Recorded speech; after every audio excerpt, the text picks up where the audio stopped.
नमस्कार. मनोज जरांगे पाटील यांनी लोकसभा निवडणुकीत अपक्ष उमेदवार न देण्याचा निर्णय घेतला आहे. पण विधानसभा लढवणार.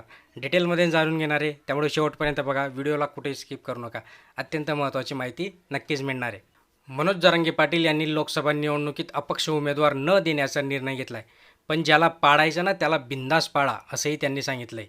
पण यावेळेस काय झालं की या निर्णयामुळे आता सर्वच जे राजकीय पक्ष आहे ते राजकीय पक्ष आता गॅसवर गेल्याचे आपल्याला दिसते.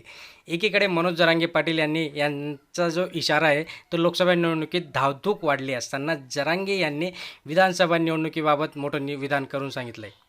सर्वांनाच धक्का बसेल असं विधान त्यांनी सांगितलं की त्यांनी यावेळेस थेट राजकारणात येण्याचा सुतोवाच केला आहे. विधानसभेच्या जागा लढवणार असल्याचं जाहीर करताना उद्यापासूनच विधानसभेच्या कामाला लागा असा आदेशही मनोज जरांगे पाटील यांनी कार्यकर्त्यांना दिला आहे. त्यामुळे जरांगे यांच्यामुळे अनेक राजकीय पक्षांची उद्ध्वस्त होण्याची चिन्हे आता निर्माण झाली आहेत. मनोज जरांगे पाटील यांनी मीडियाशी संवाद साधताना मोठी घोषणा केली आहे.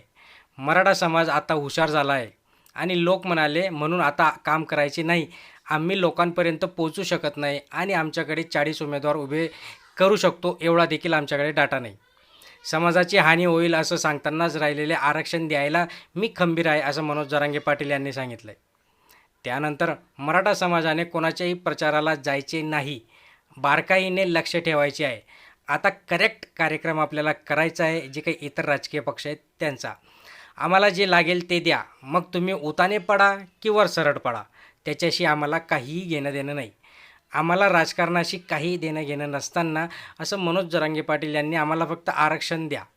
मी कोणाला मतदान करणार नाही, पण जे आरक्षणाच्या बाजूने आहेत त्यांना मतदान करायचे आहे.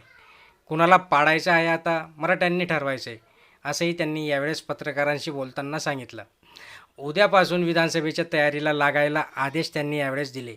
आम्ही 112पेक्षा जास्त अधिक विधानसभेच्या जागा लढवणार आहोत अशी घोषणा करताना तुम्ही काहीच करत नाहीत, त्यामुळे आम्हाला आता राजकारणात यावंच लागणार आहेत. ही वेळ तुम्ही आमच्यावर आणली कारण की तुम्ही आमचा आरक्षणाचा मुद्दा ढवळून काढलेला आहे. मुख्यमंत्री एकनाथ शिंदे यांच्यावर आमची खूप इच्छा होती, माया पण सुद्धा होती, बट त्यांनी जो मराठ्यांचा काही देणं घेणं नसताना त्यांना आरक्षणासाठी फक्त लावून ठेवलं आहे आणि म्हणून मराठ्यांच्या मनातून आता ते उतरलेत. देवेंद्र फडणवीस यांनी मी 6 महिने काहीच बोललो नाही, ते गुन्हे दाखल करत आहेत असा आरोपही त्यांनी सांगितला आहे. देवेंद्र फडणवीस यांनी जे आरक्षण दिलं होतं ते पण टिकलं नाही आणि यांनी टिकू पण दिलं नाही. त्यामुळे आता आम्हाला विधानसभा लढायची आणि विधानसभेमध्ये आमचे 112 जे आमदार असतील ते 112 आमदार निवडूनच येतील असंही त्यांनी यावेळेस सांगितलं आहे. मग आता लोकसभा सोडा, आता विधानसभेचा विचार त्यांनी केला आहे कारण की विधानसभा त्यांना ते पास करून घ्यायचं आहे, जे काही मराठा आरक्षण आहे ते, आणि त्यासाठी त्यांचे आता सर्व प्रयत्न चालू आहेत. बघूया पुढे काय इंटरेस्टिंग गोष्ट घडणार आहे ते नक्कीच आपण बघणार आहे. चॅनलवर नवीन असाल तर लाईक करा, शेअर करा, सबस्क्राईब करा. धन्यवाद.